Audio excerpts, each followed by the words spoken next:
Assalamu alaikum viewers. Welcome back to my class at Access Medical School. আমি doctor Farida Yasmin. আমি গত কয়েকটি class gastrointestinal ট্র্যাক্টের বিভিন্ন প্যাথোলজি সম্পর্কে আলোচনা করছিলাম। এর আগে 3টি ক্লাসে আমি জিআই ট্র্যাক্টের histology, congenital anomaly, diseases of stomach এবং ডিজিজেস অফ ইসোফেগাস নিয়ে আলোচনা করেছি। তো এই ধারাবাহিকতায় আজকে আমি এই জিআই সিরিজের লাস্ট এবং 4th ক্লাস যেটা হচ্ছে ইন্টেস্টাইনাল প্যাথোলজি নিয়ে আজকে আমি আলোচনা করব। তো ইন্টেস্টাইন দুটো ভাগে ভাগ করা আছে, আমরা জানি লার্জ ইন্টেস্টাইন এবং স্মল ইন্টেস্টাইন। তো এই এবং এটার সাইজও এটা একটা one of the largest organ of our body. তো এই অর্গানটা যেমন সাইজে বড় তেমন এর ডিজিজও অনেক বেশি, ভ্যারাইটিস রকম ডিজিজও এতে বেশি এফেক্টেড করে। বিশেষ করে আমাদের মতো ডেভেলপিং দেশে ইন্টেস্টাইনাল প্যাথোলজির অনেক বেশি। Medicine outdoor, indoor, gastroenterology outdoor, এমনকি সার্জারি ইনডোর আউটডোরেও প্রচুর পেশেন্ট আসে জিআই প্যাথোলজির বিভিন্ন রকমের সিমটম নিয়ে। তো ভ্যারিয়াস রকম জিআই প্যাথোলজি আছে যেটা আলোচনা করা এত অল্প সময়ে সম্ভব নয়, তাই আমি অত্যন্ত ইম্পর্টেন্ট কয়েকটা ডিজিজ যেমন ম্যালঅ্যাবজর্পশন ডিজিজ এবং ইনফ্ল্যামেটরি বাউল ডিজিজ, এই দুটো ডিজিজের প্যাথোজেনেসিস নিয়ে আজকে আমি বিশেষভাবে আলোচনা করব। তো শুরু করা যাক। এখানে আমরা দেখতে পাচ্ছি জিআই ট্র্যাক্টের অ্যানাটমি। এখানে স্টোমাক, তারপরে এখান থেকে ডিউডেনাম শুরু হলো, এরপরে স্মল ইন্টেস্টাইন। স্মল ইন্টেস্টাইনের পার্টগুলো হচ্ছে ডিউডেনাম, জেজুনাম এবং আইলিয়াম। তারপরে লার্জ ইন্টেস্টাইনের পার্ট হচ্ছে caecum, transverse colon, descending colon, sigmoid colon এবং রেকটাম। তো আমি সব ক্লাসেই প্যাথোলজি পড়ার আগে আমি হিস্টোলজি এবং ফাংশন সম্পর্কে একটু অল্প করে আলোচনা করে নেই। তো লার্জ ইন্টেস্টাইন এবং স্মল ইন্টেস্টাইনের ফাংশন বলতে গেলে আমাদের এখানে ভ্যারিয়াস রকমের কাজ করে এই অর্গানটা। তার মধ্যে সবচেয়ে কমনলি এবং ইম্পর্টেন্ট কাজগুলো হচ্ছে ডাইজেশন এবং অ্যাবজর্পশন। এখানে খাবারগুলো আমরা যখন ইসোফেগাস থেকে স্টোমাকে আসে, এখানে সলিড ফুডগুলো লিকুইড ভিসকাস ম্যাটেরিয়ালে পরিণত হয়। তারপরে ডিউডেনাম এবং স্মল ইন্টেস্টাইনের অন্যান্য পার্টে এখানে ম্যাক্সিমাম ডাইজেশন হয়। পরবর্তীতে লার্জ ইন্টেস্টাইনে এবং স্মল ইন্টেস্টাইনে খাবারগুলো অ্যাবজর্পশন হয়। সো ইন্টেস্টাইনের মেইন ফাংশন হচ্ছে ডাইজেশন, অ্যাবজর্পশন এবং সিক্রেশন। স্মল ইন্টেস্টাইন এবং লার্জ ইন্টেস্টাইনের প্যাথোলজিগুলো ডায়াগনোসিস করার জন্য আমরা বিভিন্ন রকমের মডালিটিস ব্যবহার করি। আলট্রাসোনোগ্রাফি করা যায়, সিটি স্ক্যান, এমআরআই করা যায়, প্লেন এক্সরে অ্যাবডোমেন করা হয় বিভিন্ন রকমের প্যাথোলজি দেখার জন্য। তো এন্ডোস্কোপি হচ্ছে এমন একটা টেকনিক যে টেকনিক ইন্টেস্টাইনের প্যাথোলজিগুলোকে ডায়াগনোসিস করতে পারবো এবং কোনো ক্ষেত্রে থেরাপিউটিক পারপাসেও আমরা এই টেকনিকটা ইউজ করতে পারবো। যেমন এখানে কোলোনোস্কোপি প্রসিডিউর দেখানো হচ্ছে যে পারেক্টাল রুটে কোলোনোস্কোপটা ইন্ট্রোডিউস করা হয়েছে এবং ইন্টেস্টাইনে আমরা যে কোনো প্যাথোলজি এই টেকনিকের মাধ্যমে আমরা ডায়াগনোসিস করতে পারি। এখানে শুধু ডায়াগনোসিস নয়, এখানে যদি ছোট পলিপ থাকে সেই পলিপও আমরা রিমুভ করতে পারি। যদি কোনো নিওপ্লাস্টিক গ্রোথ থাকে সেখান থেকে আমরা বায়োপসি ম্যাটেরিয়ালও কালেক্ট করতে পারি। তো কোলোনোস্কোপি প্রসিডিউর হচ্ছে সবচেয়ে ইম্পর্টেন্ট একটি টেকনিক জিআই ট্র্যাক্ট, বিশেষ করে ইন্টেস্টাইনাল প্যাথোলজি ডায়াগনোসিসের জন্য। এখানে আমরা স্মল ইন্টেস্টাইন এবং লার্জ ইন্টেস্টাইনের এন্ডোস্কোপিক ভিউ দেখতে পাচ্ছি। আমরা জানি ডিউডেনামে এবং জেজুনামে সার্কুলার মিউকোজাল ফোল্ড থাকে। এই সার্কুলার মিউকোজাল ফোল্ডগুলো আমরা এন্ডোস্কোপিতেও আইডেন্টিফাই করতে পারবো। ইন কন্ট্রাস্ট টু লার্জ ইন্টেস্টাইনে আমরা দেখব ট্রায়াঙ্গুলার ফোল্ডস। তো এই ভিউগুলো দেখে আমরা এন্ডোস্কোপিতে ইন্টেস্টাইনকে আইডেন্টিফাই করতে পারি। এখন আসি histology of small intestine. Small ইন্টেস্টাইনের পার্টসগুলো হচ্ছে ডিউডেনাম, জেজুনাম এবং আইলিয়াম। তো এখানে অন্যান্য অর্গানের চেয়ে এখানে কিছু হিস্টোলজিক্যাল কিছু ডিফারেন্স থাকে। এমনিতে আমরা স্টোমাক, ইসোফেগাস এবং লার্জ ইন্টেস্টাইনের মতো ওয়ালে আমরা 4টা লেয়ার পাই। সেগুলো হচ্ছে মিউকোজা, সাবমিউকোজা, মাস্কুলারিস প্রপ্রিয়া এবং সেরোসা। তো এখানে ভ্যারিয়েশনটা হচ্ছে মিউকোজার লেয়ারে। মিউকোজার লেয়ারে এখানে কি কি জিনিস স্পেশালি দেখা যায় স্মল ইন্টেস্টাইনে, সেগুলো হচ্ছে প্লিকা সার্কুলারিস, যেগুলোকে অনেক সময় ভালভুলি কনভেন্টিস বলা হয়, অথবা ফোর্স অফ কার্করিং নামেও অনেক বই লেখা আছে। তো এগুলো হচ্ছে সার্কুলার মিউকোজার ফোল্ডস অফ স্মল ইন্টেস্টাইন।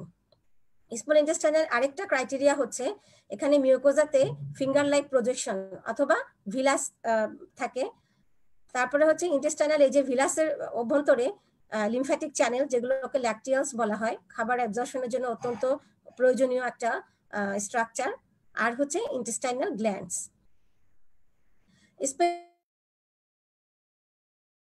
গ্ল্যান্ডসে সাবমিউকোজাল লেয়ারে আমরা একটা গ্ল্যান্ডস দেখি যাকে বলা হয় ব্রুনার্স গ্ল্যান্ড। এটা শুধুমাত্র ডিওডেনামেই দেখা যায়। তো আমরা এই হচ্ছে স্মল ইন্টেস্টাইনের কিছু বিশেষত্ব। আমি যে আগে বলেছিলাম যে স্মল ইন্টেস্টাইনে ভিলাস স্ট্রাকচার থাকে, যেটা লার্জ ইন্টেস্টাইন অথবা স্টমাকে বা ইসোফ্যাগাসে অর্থাৎ জিআই ট্র্যাক্টের অন্যান্য কোনো পার্টে থাকে না। তো এখানে ফিঙ্গার লাইক মিউকোজা থেকে ফিঙ্গার লাইক প্রজেকশন গুলো ভিলাস ফর্ম করে। এই ভিলাসের ফাংশন যদি বলতে যাই তাহলে বলতে হবে যে ভিলাস এটা অ্যাবজর্পটিভ এরিয়াটা বাড়ায়। স্মল ইন্টেস্টাইনের মেইন কাজ হচ্ছে যে ডাইজেস্টেড ফুডগুলোকে অ্যাবজর্ব করা, অর্থাৎ সেলের ভিতরে ঢুকিয়ে দেওয়া। তো এখানে প্রচুর পরিমাণে আমাদের নিউট্রিয়েন্টস, ফুড নিউট্রিয়েন্টস, তারপরে ভিটামিন, মিনারেলস, এগুলো অ্যাবজর্পশন হয়। তো এই প্রচুর পরিমাণে অ্যাবজর্পশনের জন্য, সারফেস এরিয়া বাড়ানোর জন্য এই ভিলাইগুলো অত্যন্ত কাজে লাগে। আর আমরা যে বলেছিলাম যে সার্কুলার মিউকোজাল ফোল্ড বা প্লিকা সার্কুলারিস, এখানে আমরা সেই প্লিকাটা দেখতে পাচ্ছি এবং ফিঙ্গার লাইক প্রজেকশন অর্থাৎ ভিলাইটাও আমরা দেখতে পাচ্ছি। আচ্ছা, এখানে ভিলাস এবং ক্রিপ্ট এই দুটো মিলে হচ্ছে স্মল ইন্টেস্টাইনের এপিথেলিয়ামটাকে কম্পোজিশন। তো এখানে ভিলাসের যে এপিথেলিয়ামের লোয়ার 20% অংশকে আমরা বলে থাকি ক্রিপ্ট। এগুলো দেখতে স্মল রেগুলারলি স্পেসড গ্ল্যান্ডের মতো স্ট্রাকচার, তো যেটা কিনা এপিথেলিয়ামের লোয়ার 20% কম্প্রাইজ করে। তো আর ফিঙ্গার লাইক প্রজেকশন গুলো বলা হচ্ছে ভিলাস। এখন এখানে একটা জিনিস খুব ইম্পর্টেন্ট, যে এই ভিলাস এবং ক্রিপ্ট এখানে দেখে আমরা বুঝতে পারছি এই রেশিওটা 4 or 5:1। আমরা যখন ইন্টেস্টাইনাল বিভিন্ন প্যাথোলজি পড়ব, বিশেষ করে ম্যালঅ্যাবজর্পশন পড়ব, তখন আমরা বলবো যে এই রেশিওটা অল্টার হয়ে যায়, অর্থাৎ ভিলাস গুলো আস্তে আস্তে শর্টেনিং হতে শুরু করে। তখন আমরা এটাকে বলি ভিলাস অ্যাট্রফি, এবং রেশিও গুলো তখন অনেক কমে যায়, অর্থাৎ ভিলাস গুলো ছোট হয়ে যায়। আর লাইনিং এপিথেলিয়ামের সেলগুলোতে আমরা মাইক্রোভিলাস পাই। তো এটা এই জন্য এই সেলগুলোকে বলা হয় ব্রাশ বর্ডার এপিথেলিয়াম। তো স্মল ইন্টেস্টাইনের ওয়ালটা আমরা দেখতে পাচ্ছি এখানে lining epithelium, columnar lining epithelium, এবং তার নিচের অংশটা হচ্ছে ক্রিপ্ট, ইন্টেস্টাইনাল ক্রিপ্ট মিউকোজাতে। আর হচ্ছে থিন ল্যামিনা প্রোপ্রিয়া, তারপরে হচ্ছে সাবমিউকোজা, মাস্কুলারিস এক্সটার্না। এখানে কোনো ব্রুনার্স গ্ল্যান্ডস এই অংশে নাই। আচ্ছা, আমরা যদি লাইনিং এপিথেলিয়াল সেলগুলোকে লক্ষ্য করি, দেখবো এখানে দু ধরনের সেল থাকে।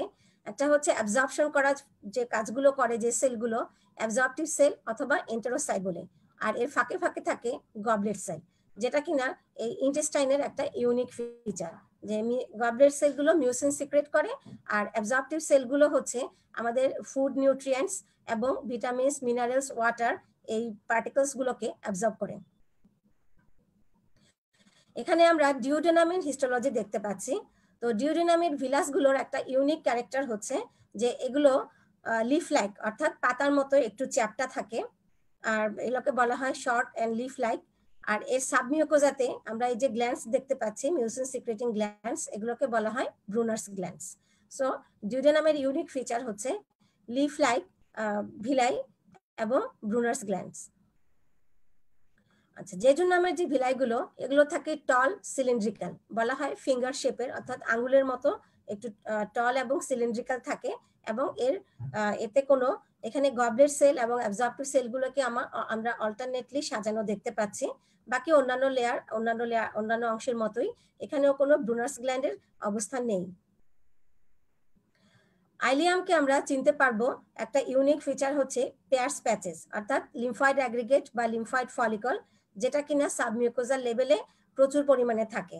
এই পেয়ার্স প্যাচ হচ্ছে আইলিয়ামের একটা ইউনিক ক্যারেক্টার। আর এর ভিলাইগুলো হচ্ছে ইন্টারমিডিয়েট হাইট, এবং এগুলো অর্থাৎ জেজুনামের মতো টল সিলিন্ড্রিক্যাল না, আবার ডিউডেনামের মতো শর্ট লিফ লাইক না, ইন্টারমিডিয়েট হাইটের ভিলাই, এবং এখানে হচ্ছে পেয়ার্স প্যাচ। এই দুটো হচ্ছে এর ইউনিক ক্যারেক্টার অফ আইলিয়াম। এখন আসো লার্জ ইন্টেস্টাইনের অ্যানাটমি সম্পর্কে আমি একটু বলি।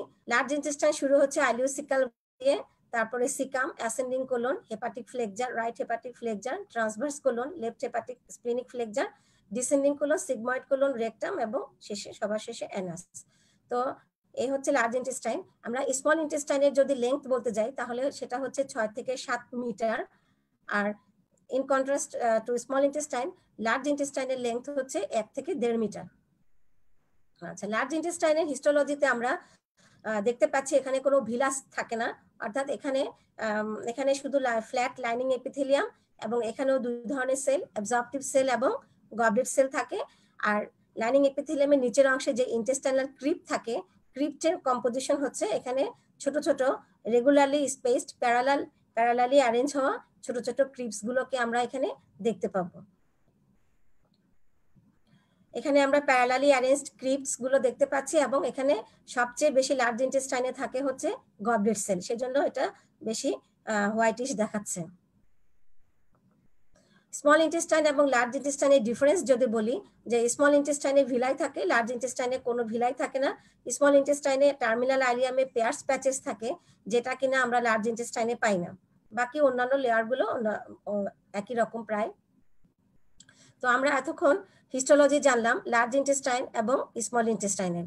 তো এখন আসি ইন্টেস্টাইনের প্যাথোলজি। আমি শুরুতে বলেছিলাম যে vast array of disease affected intestines, অর্থাৎ ইন্টেস্টাইনে মানে এত রকম ডিজিজ হতে পারে, যে বিশেষ করে আমাদের মতো ডেভেলপিং কান্ট্রিতে, যেখানে তোমার ঘনবসতির দেশ, যেখানে আমরা খাবারে থাকে ভেজাল, তারপরে হচ্ছে আমরা অনেক সময় ফুডবর্ন ইনফেকশাস এজেন্টস আমাদের দেশে প্রচুর পরিমাণে থাকে। তো এসব কারণে ইন্টেস্টাইনাল প্যাথোলজিগুলো বিভিন্ন রকমের হয়ে থাকে। তো যদি আমরা ক্যাটাগরি করি ইন্টেস্টাইনাল প্যাথোলজিগুলোকে, তো প্রথমেই আসে কনজেনিটাল অ্যানোমেলিস। তো কি কি কনজেনিটাল অ্যানোমেলিস কমনলি ইন্টেস্টাইনে থাকে? তার মধ্যে হচ্ছে অ্যাট্রেশিয়া এবং স্টেনোসিস, মেকলস ডাইভার্টিকুলাম, হার্শপারাং ডিজিজ। এগুলা হচ্ছে সবচেয়ে common congenital anomaly of intestine. তো আমি কনজেনিটাল অ্যানোমালি সম্পর্কে আমার এই জিআই সিরিজের প্রথম ক্লাসে ডিটেলস আলোচনা করেছিলাম। তো আজকে আমি খুব অল্প করে আলোচনা করব। অ্যাট্রেশিয়া বলতে আমরা যেটা বুঝি যে কমপ্লিট অবস্ট্রাকশন অফ লুমেন। সাধারণত এই most common site of atresia হচ্ছে ইন্টেস্টাইনের মধ্যে ডিওডেনাম। তো অনেক ক্ষেত্রে অনেক বাচ্চারা যখন এই কনজেনিটাল অ্যানোমালি নিয়ে জন্মায়, দেখা যায় যে নিউনেটাল ইন্টেস্টাইনাল অবস্ট্রাকশনের একটা বড় কারণ হচ্ছে অ্যাট্রেশিয়া অফ ডিওডেনাম। তাছাড়া জেজুনাম আইলিয়ামও হতে পারে, তবে কোলনে সাধারণত অ্যাট্রেশিয়াটা দেখা যায় না। আর স্টেনোসিস মানে হচ্ছে ইনকমপ্লিট অবস্ট্রাকশন। তো এটা সাধারণত একটু লেস কমন একটা অ্যানোমালি অন্যান্য অ্যানোমালির চাইতে। স্টেনোসিস মানে কি, যে যখন মাসেল লেয়ারে বা মাস্কুলারিস প্রোপ্রিয়া লেয়ারে হাইপারট্রফি হয়, তখন লুমেনটা ন্যারো হয়।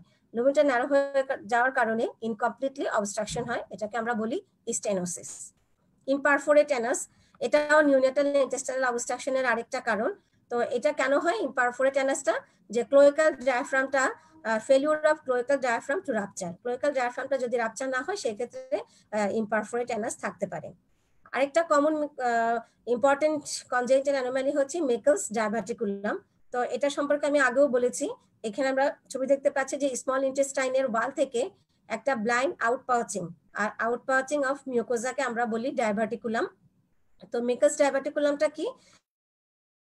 এটা হচ্ছে ভাইটালো ইন্টেস্টাইনাল ডাক্ট যদি এটা যদি ইয়ে না হয়, অ্যাবজর্ব না হয়ে যায়, তো সেক্ষেত্রে বা এটা প্যাটার্ন থেকে যায়, পারসিস্টেন্ট থেকে যায় ভাইটালাইন ডাক্টটা, তখন সেক্ষেত্রে এটা মেকলস ডাইভার্টিকুলাম হিসেবে স্মল ইন্টেস্টাইনে এটা পাওয়া যায়। তো এখানে স্মল ইন্টেস্টাইনের সব রকমের প্যাথোলজি এখানে হতে পারে। আরেকটা কনজেনিটাল অ্যানোমালি হচ্ছে হার্শপারাং ডিজিজ। তো এই সম্পর্কেও আমি আমার প্রথম ক্লাসে আলোচনা করেছিলাম। তো হার্শপারাং ডিজিজ এটা হচ্ছে একটা কনজেনিটাল অ্যানোমালি। এর আরেকটা নাম হচ্ছে অ্যাগ্যাংলিওনিক মেগাকোলন। আমরা হিস্টোলজিতে জেনেছি যে ইন্টেস্টাইনের মাসেল লেয়ার জানি আমরা দুটো লেয়ার, ইনার আউটার লঙ্গিটিউডিনাল এবং ইনার সার্কুলার লেয়ার। এই মাসেল লেয়ারে একটা নার্ভ প্লেক্সাস থাকে যেটাকে বলা হয় মাইন্টেরিক প্লেক্সাস অর অরবাক্স প্লেক্সাস, আর সাবমিউকোসাতে থাকে মিসনার্স প্লেক্সাস। এই নার্ভ প্লেক্সাস গুলোর কাজ হচ্ছে রেগুলার রিদমিক পেরিস্টালটিক মুভমেন্টটাকে কন্ট্রোল করা।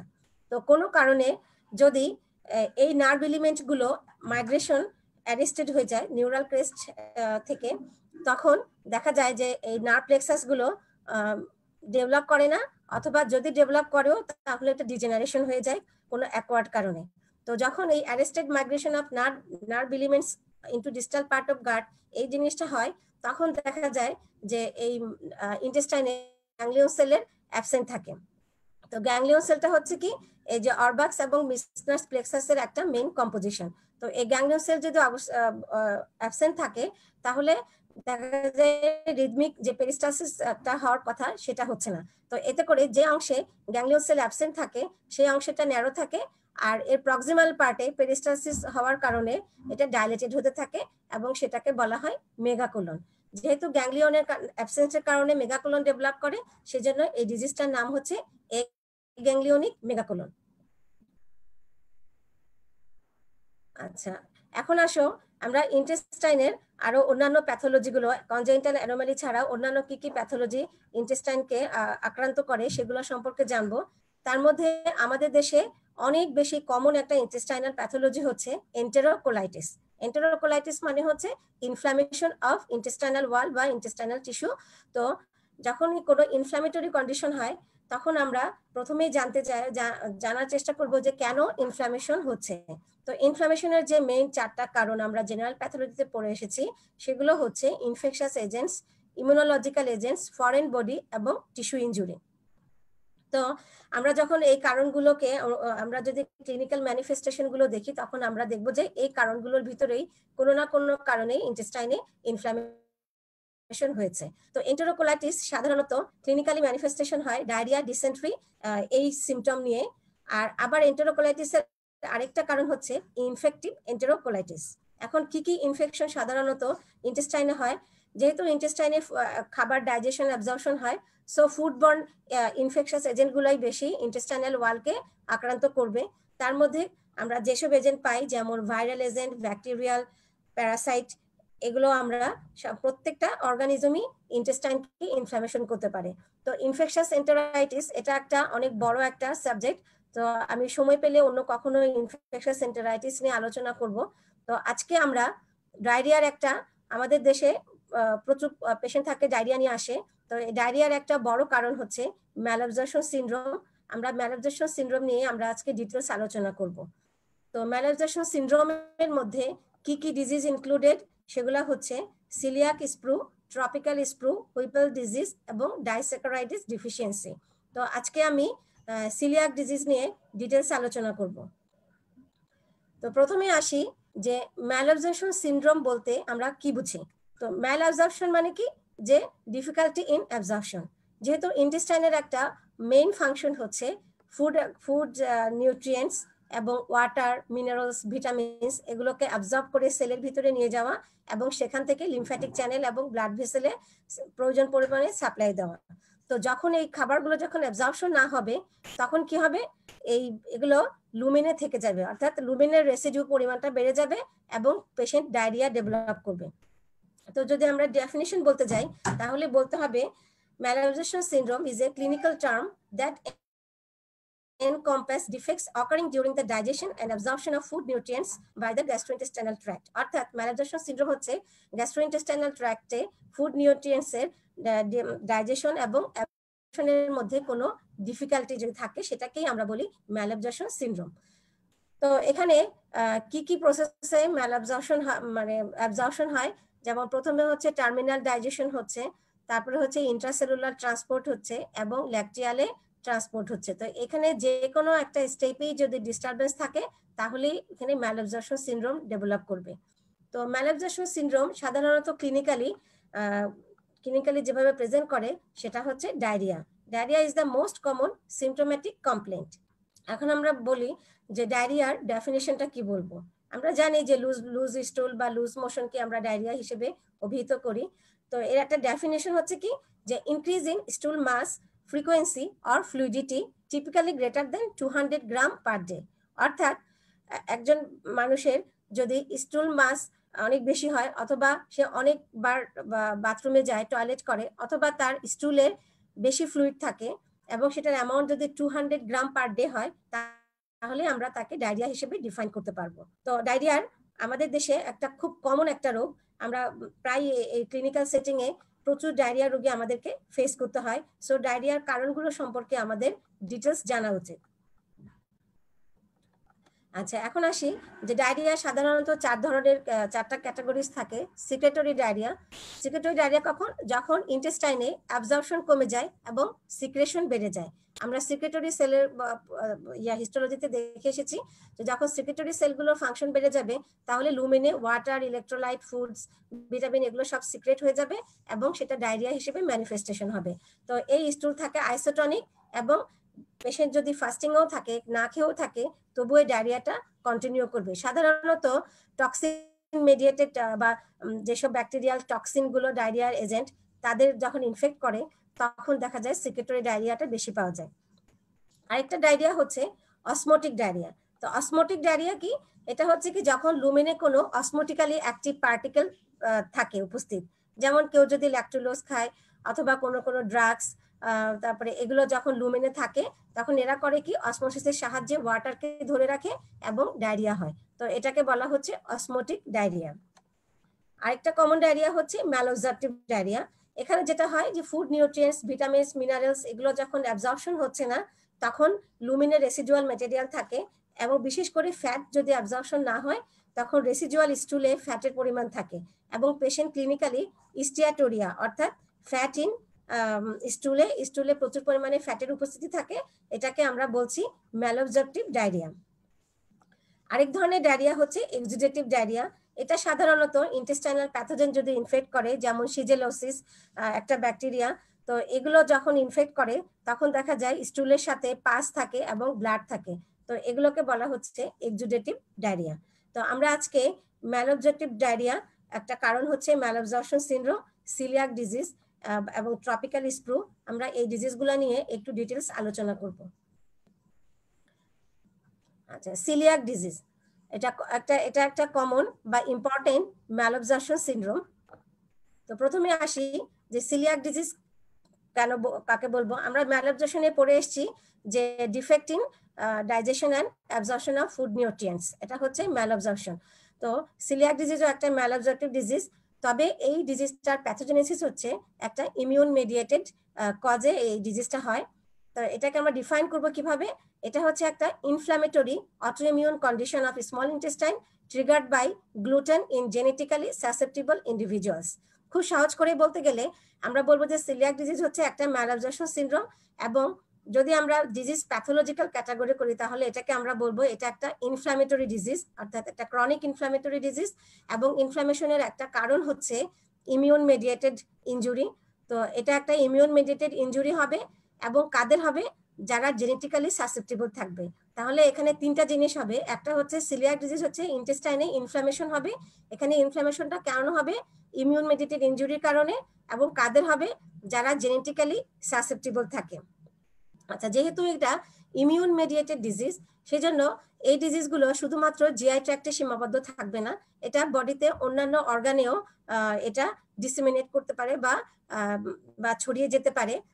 এবং এই ডিজিজটার আরো সিনোনিম আছে, যেমন গ্লুটেন সেনসিটিভ এন্টেরোপ্যাথি, নন ট্রপিক্যাল স্প্রু এবং সিলিয়াক স্প্রু। আচ্ছা, আমি বলেছিলাম যে জেনেটিক্যালি সাসেপ্টিবল হোস্টেই এই সিলিয়াক ডিজিজটা সাধারণত হয়। তো কোন জিনের উপস্থিতিতে এই ডিজিজটা বেশি হচ্ছে? সেটা হচ্ছে HLA DQ অথবা HLA DQ2 এবং HLA DQ8 জিন। যদি কোনো পার্সনের এই যে জেনেটিক অ্যাবনর্মালিটিটা থাকে, তাহলে সেই পেশেন্টদেরই সিলিয়াক ডিজিজ হওয়ার চান্সটা বেশি থাকে। আচ্ছা, সিলিয়াক ডিজিজকে কেন সিলিয়াক ডিজিজ নামকরণ করা হয়েছে?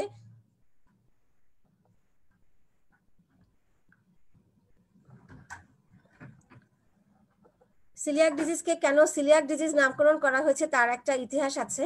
যে অনেক আগে যখন কারো পেটে ব্যথা হতো, তখন সেটাকে গ্রিক ভাষায় বলা হতো কৈলিয়াকস, অর্থাৎ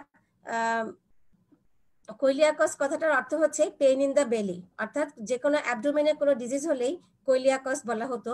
পরবর্তীতে এই গ্রিক শব্দটাই ইংলিশে সিলিয়াক হিসেবে পরিবর্তিত হয়ে সিলিয়াক ডিজিজ নাম হয়েছে। অর্থাৎ সিলিয়াক কথাটার অর্থ হচ্ছে ডিজিজ অফ দ্য বেলি। আচ্ছা, এখন হচ্ছে এই সিলিয়াক ডিজিজ একটা ম্যালঅবজেক্টিভ ডিজিজ, এটা কি দিয়ে ইনিশিয়েশন হবে? তো সাধারণত যারা গ্লুটেনে যারা হাইপার সেন্সিটিভ থাকে তাদের ক্ষেত্রে সিলিয়াক ডিজিজটা দেখা যায়। এখন আসো যে গ্লুটেন কি জিনিস। গ্লুটেন হচ্ছে এমন একটা, গ্লুটেন হচ্ছে যে গমের যে প্রোটিন অংশ, আমরা জানি গম একটা কার্বোহাইড্রেট প্রধান খাবার। তো এই গমের যে প্রোটিন অংশটা, তো সেটাকে আমরা বলি গ্লুটেন। এবং গম দিয়ে যেসব খাবার তৈরি করা হয়, বিস্কিট, পাউরুটি, তারপরে আরো আছে রাই, বার্লি, এসব খাবারের সাধারণত গ্লুটেন থাকে। অর্থাৎ এসব কার্বোহাইড্রেট খাবারের প্রোটিন পার্টটাই হচ্ছে গ্লুটেন। তো আমরা জানি যে কোনো প্রোটিন পার্টই একটা অ্যান্টিজেনিক নেচার থাকে, অথবা সে অ্যান্টিজেন হিসেবে কাজ করতে পারে। তো এখন আসো যে কিভাবে গ্লুটেন অর্থাৎ প্রোটিন পার্ট অফ কার্বোহাইড্রেট বা হুইট, রাই, বার্লি, ওটস, এদের প্রোটিন পার্টটা হচ্ছে গ্লুটেন, এরা কিভাবে সিলিয়াক ডিজিজ করে। তো গ্লুটেনটা কি করে, যেহেতু আমি আগেই বলেছি এটা একটা প্রোটিন অংশ, তো সে এটা অ্যান্টিজেনিক নেচার আছে এবং অ্যান্টিজেন হিসেবে সে কাজ করতে পারে। তো গ্লুটেনটা যখন ভেঙে ডাইজেশন হয়ে গ্লিয়াডিন হয়, এর যে মেইন ইমিউনোজেনিক পার্টিকেলটা হচ্ছে গ্লিয়াডিন। এই গ্লিয়াডিনটা করবে কি, যে নর্মাল মানুষদের ক্ষেত্রে অ্যাবজর্পশন হয়ে যাবে, ইন্টেস্টাইনে এসে অ্যাবজর্পশন হয়ে যাবে, সেখান থেকে আমরা নিউট্রিয়েন্ট পাবো। কিন্তু যাদের HLA-DQ2 অথবা HLA-DQ8 এই জিনগুলো আছে, তখন তাদের ক্ষেত্রে কি হবে, এই গ্লিয়াডিন জিনিসটা, প্রোটিনটা, এটা অ্যাবজর্ব হবে না। এটা কি করবে, যে ইন্টেস্টাইনাল সেলে ইনজুরি করবে এবং সে মিউকোজাল সেলে টক্সিক ইফেক্ট হবে। তারপরে আমরা জানি ইন্টেস্টাইনে যে ভিলাই থাকে সেটা অ্যাট্রফি হবে, যার কারণে ফুড অ্যাবজর্পশন হবে না এবং পেশেন্টের তখন ফ্যাট, ক্যালোরি, কার্বোহাইড্রেট, ভিটামিন সব কিছুরই ডিফিসিয়েন্সি হবে। আরেকটা হতে পারে পেশেন্টের সিভিয়ার ডিহাইড্রেশন হতে পারে। এখন আসো কিভাবে এই গ্লিয়াডিন কম্পোনেন্টটা ইন্টেস্টাইনাল সেলকে ইনজুরি করে, এটা আমরা দেখব। Pathogenesis of coeliac disease. তো সিলিয়াক ডিজিজের শুরুই হয় কি দিয়ে, গ্লুটেন দিয়ে।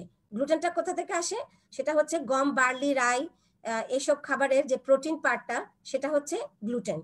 তো সাধারণত সব মানুষদের ক্ষেত্রে এই গ্লুটেনটা কোনো সমস্যা করে না, নর্মাল পিপলদের ক্ষেত্রে। কিন্তু যাদের HLA-DQ2 অথবা DQ8 এই অ্যান্টিজেন প্রেজেন্টিং সেলে এই দুটা কম্পোনেন্টের উপস্থিতি থাকে, সবার থাকে না, যাদের থাকে তাদের ক্ষেত্রে এই গ্লুটেন কম্পোনেন্টটা মিউকোজাতে যে সেলুলার ইনজুরি করে এবং ম্যালঅবজর্পশন করে। তো সেটা কিভাবে করে, গ্লুটেনটা ভেঙে ডাইজেশন হয়ে গ্লিয়াডিন কম্পোনেন্টে পরিণত হয়। এখন এই গ্লিয়াডিন গুলো করে কি, যারা জেনেটিক্যালি সাসেপ্টিবল আছে তাদের ক্ষেত্রে তারা প্রথমে এই যে ব্রাশ বর্ডার যে মিউকোজাল এপিথেলিয়াম, এটাকে তার ব্যারিয়ারটা ক্রস করে সেই ল্যামিনা প্রক্রিয়াতে চলে আসে। তো কিভাবে আসে, এখানে দেখো যে গ্লিয়াডিন কম্পোনেন্টটা কিছু এটা হচ্ছে এপিথেলিয়াল সেল থেকে গ্লিয়াডিন কম্পোনেন্টটা এপিথেলিয়াল সেলের সাথে ইন্টারঅ্যাক্ট করে ইন্টারলিউকিন 15 রিলিজ করে। তো ইন্টারলিউকিন 15 এর কাজ হচ্ছে ইন্ট্রাএপিথেলিয়াল, এখানে কিছু সাইটোটক্সিক টি লিম্ফোসাইট থাকে, এই লিম্ফোসাইট গুলোকে অ্যাক্টিভেট করে NKG2D, এটা একটা ন্যাচারাল কিলার মার্কার। তো NKG2D যে কাজ হচ্ছে কি, যদি কোনো সেলে মিস এই কম্পোনেন্টটা রিলিজ করে তাকে ডাইরেক্টলি কিল করা। তো এখানে খুব সিম্পলি বলতে গেলে যে গ্লিয়াডিন কম্পোনেন্ট এপিথেলিয়াল সেল থেকে ইন্টারলিউকিন 15 কে সিক্রেট করে, ইন্টারলিউকিন 15 সাইটোটক্সিক টি লিম্ফোসাইটকে অ্যাক্টিভেট করে NKG2D রিলিজ করে। NKG2D কাজ হচ্ছে যে মিস এক্সপ্রেসিং সেলগুলোকে ডিস্ট্রয় করা। তো এই পদ্ধতিতে ওরা করে কি, এপিথেলিয়াল ব্যারিয়ারটাকে ডিস্ট্রাকশন করে দেয়। তো এপিথেলিয়াল ব্যারিয়ার যখন ডিস্ট্রাকশন করা হয়, লুমিনে যে গ্লিয়াডিন কম্পোনেন্টটা ছিল সেটা ডাইরেক্টলি ল্যামিনা প্রক্রিয়াতে চলে আসে। অথচ এটা নর্মাল পিপলদের ক্ষেত্রে যেটা হয় যে এটা সেলুলার অ্যাবজর্পশন হবে, কিন্তু এখানে অ্যাবজর্পশন না হয়ে সে ল্যামিনা প্রক্রিয়াতে চলে আসে। আসার পরে এখানে গ্লিয়াডিন কম্পোনেন্টটা টিস্যু ট্রান্সগ্লুটামিনেজ এই এনজাইমের মাধ্যমে ডিঅ্যামাইডেটেড হয়ে যায়। ডিঅ্যামাইডেটেড গ্লিয়াডিনটাই হচ্ছে আমার মেইন অ্যান্টিজেনিক কম্পোনেন্ট। এখন ল্যামিনা প্রক্রিয়াতে অ্যান্টিজেন প্রেজেন্টিং সেল থাকে যেটা ন্যাচারাল, তো যেই পার্সনটা জেনেটিক্যালি সাসেপ্টিবল, অর্থাৎ যার অ্যান্টিজেন প্রেজেন্টিং সেলে HLA-DQ2 অথবা DQ8 এর উপস্থিতি আছে, তো তারা করবে কি, এই গ্লিয়াডিন কম্পোনেন্টকে ক্যাপচার করবে, করে তারা এটাকে ফরেন বডি মনে করবে এবং তারা টি সেলকে এটা অ্যান্টিজেন প্রেজেন্ট করে দিবে। তো টি সেলের কাজ হচ্ছে দুটা, একটা হচ্ছে সে ডাইরেক্টলি গামা ইন্টারফেরন রিলিজ করে এপিথেলিয়াল সেল ডিস্ট্রাকশন করে এবং সে বি সেলকে অ্যাক্টিভেট করে বি সেল থেকে আমরা জানি বি সেল থেকে প্লাজমা সেল অ্যাক্টিভেট হবে এবং এই যে গ্লিয়াডিন কম্পোনেন্ট এর এগেইনস্টে অ্যান্টিবডি তৈরি হবে। তাহলে আরো ছোট করে বলতে গেলে যে গ্লিয়াডিনটা করে কি, জেনেটিক্যালি সাসেপ্টিবল হোস্ট অর্থাৎ যাদের HLA-DQ অথবা DQ8 এর উপস্থিতি আছে অ্যান্টিজেন প্রেজেন্টিং সেলে, সেই ব্যক্তিদের ইন্টেস্টাইনে প্রথমে এপিথেলিয়াল একটা ব্রেক তৈরি করবে, এই ব্রেক দিয়ে গ্লিয়াডিন কম্পোনেন্টটা ল্যামিনা প্রক্রিয়াতে চলে আসবে, এসে ডিঅ্যামাইডেটেড হবে এবং ডিঅ্যামাইডেটেড গ্লিয়াডিনটাই অ্যান্টিজেন প্রেজেন্টিং সেল দ্বারা প্রেজেন্টেশন হবে টি হেল্পার সেলের কাছে। তো T helper cell gamma interferon release করে ফার্দার এপিথেলিয়াল সেল ডিস্ট্রাকশন করবে এবং বি সেলকে অ্যাক্টিভেট করবে। বি সেলের কাজ হচ্ছে প্লাজমা সেলে কনভার্ট হবে এবং সে অ্যান্টি গ্লিয়াডিন অ্যান্টিবডি অর্থাৎ যেই জিনিসটা অ্যান্টিজেন ছিল তার এগেইনস্টে অ্যান্টিবডি তৈরি করবে। তাহলে এই অ্যান্টিবডি গুলো আরো ফার্দার এপিথেলিয়াল ডিস্ট্রাকশনে হেল্প করবে। তো এইভাবে করে এই যে ইন্টেস্টাইনাল ভিলাই যেটা ছিল ফিঙ্গার লাইক প্রজেকশন, এই ভিলাসের এপিথেলিয়াল সেল ডিস্ট্রাকশন হতে থাকে এবং এই কাজগুলো যেহেতু লিম্ফোসাইট বেশি করে সেজন্য লিম্ফোসাইটের পরিমাণও বেড়ে যায়। তো বেড়ে গিয়ে একটা সময় ভিলাসটা প্রথমে অ্যাট্রফি হতে থাকে, প্রথমে পার্শিয়াল অ্যাট্রফি হয়, পরবর্তীতে কমপ্লিট ভিলাস অ্যাট্রফি হয়। এতে করে কি হয়, স্মল ইন্টেস্টাইনের অ্যাবজর্পটিভ সারফেস এরিয়াটা কমে যায় এবং ফুড নিউট্রিয়েন্টস, ফ্যাটস, কার্বোহাইড্রেটস, তারপর ভিটামিন, মিনারেল, ওয়াটার কিছুই যখন অ্যাবজর্ব হতে পারে না, তো লুমিনে রেসিডুয়াল ম্যাটেরিয়াল বেড়ে যায় এবং পেশেন্টের ডায়রিয়া ডেভেলপ করে। একই সাথে অ্যাবজর্পশন কমে যায় এবং একই সাথে ডায়রিয়াও ডেভেলপ করে। তো এটাই ছিল বেসিক্যালি সিলিয়াক ডিজিজের প্যাথোজেনেসিস। তো ক্লিনিক্যালি কিভাবে প্রেজেন্ট হয়, বেশিরভাগ পেশেন্টই দেখা যায় যে ডায়রিয়া থাকে, স্টিয়াটোরিয়া, যেহেতু ফ্যাট অ্যাবজর্পশন হচ্ছে না তাই এই পেশেন্টগুলোর স্টুলের সাথে ফ্যাট বেশি থাকে, যেটা আমরা ফিকাল ফ্যাট টেস্ট করে বুঝতে পারি। ফ্ল্যাটুলেন্স থাকবে, অ্যাবডোমেন ডিস্টেন্ডেড থাকবে, যেহেতু ফ্যাট, ভিটামিন সবকিছু অ্যাবজর্পশন কম হচ্ছে, তো সে কারণে পেশেন্টের উইকনেস, ওয়েট লস, অ্যানিমিয়া সব ধরনের সিমটম ডেভেলপ করবে। কিছু পার্সেন্টেজ অ্যাসিম্পটোমেটিক থাকে। আচ্ছা, আমি বলেছিলাম যে সিলিয়াক ডিজিজ একটা ম্যালঅ্যাবজর্পশন ডিজিজ এবং এটা ইমিউন মেডিয়েটেড ডিজিজ। তো ইমিউন মেডিয়েটেড ডিজিজ এগুলো দেখা যায় কিছু এক্সট্রা ইন্টেস্টাইনাল ম্যানিফেস্টেশনও হয়। তো তার মধ্যে কমন একটা ম্যানিফেস্টেশন হচ্ছে ডার্মাটাইটিস হার্পিটিফর্মিস। এটা হচ্ছে একটা ইন্টেন্সলি ইচি র্যাশ, যেটা কিনা হাতে, পায়ে, আঙ্গুলে, বাটক, স্কাল্প অথবা বডির যে কোনো জায়গায় ইন্টেন্সলি ইচিং র্যাশ হতে পারে। তো সিলিয়াক ডিজিজের সাথে এই ডিজিজটা সাধারণত 10% ক্ষেত্রে এই ডিজিজটার অ্যাসোসিয়েশন পাওয়া গিয়েছে। এখানে ডার্মাটাইটিস হার্পিটিফর্মিসে এই যে ইন্টেন্সলি ইচিং যে র্যাশগুলো, এই র্যাশগুলো ছবি আমরা দেখতে পাচ্ছি।